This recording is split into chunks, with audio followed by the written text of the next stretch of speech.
السلام علیکم ورحمۃ اللہ ناظرین، آپ دیکھ رہے ہیں عزم نیوز نیٹ ورک۔ پروگرام شعور میں آپ کا میزبان حافظ کاشف خان۔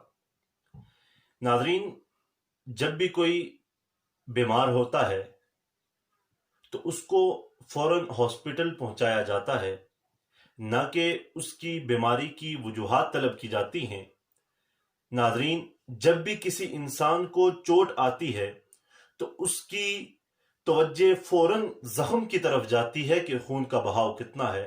اس کے قریب جتنے بھی لوگ آتے ہیں اس کو دیکھتے ہیں، اس کے پاس سے گزرتے ہیں، وہ اس کے زخم کو دیکھتے ہیں، نہ کہ چوٹ لگنے کی وجوہات طلب کرتے ہیں۔ ناظرین، جب بھی کوئی ایکسیڈنٹ ہوتا ہے تو ایکسیڈنٹ کی وجوہات طلب نہیں کی جاتی، بلکہ مریضوں کو فوراً فرسٹ ایڈ دی جاتی ہے، ان کو ہاسپٹل پہنچایا جاتا ہے۔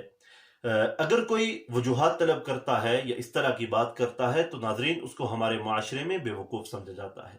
ناظرین، اسی طرح ایک بیماری جس نے پورے ملک، پوری دنیا میں، دیکھتے ہی دیکھتے پوری دنیا کو اپنی لپیٹ میں لیا، چین سے ابتدا ہوئی، جسے ہم کرونا وائرس کہتے ہیں، اور پلک جھپکتے ہی پوری دنیا میں اس نے اٹیک کر دیا، پوری دنیا کو اپنی لپیٹ میں لے لیا۔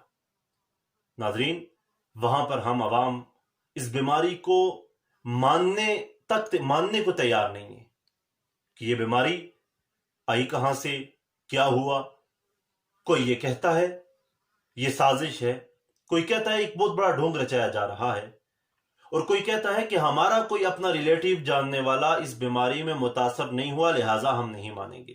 ناظرین، ہمارے تبصرے کرنے سے اس بیماری نے کم نہیں ہو جانا، ہمارے تبصرے کرنے سے اس بیماری نے ختم نہیں ہو جانا، ہمارے تبصرے کرنے سے اس بیماری نے کم یا زیادہ نہیں ہونا۔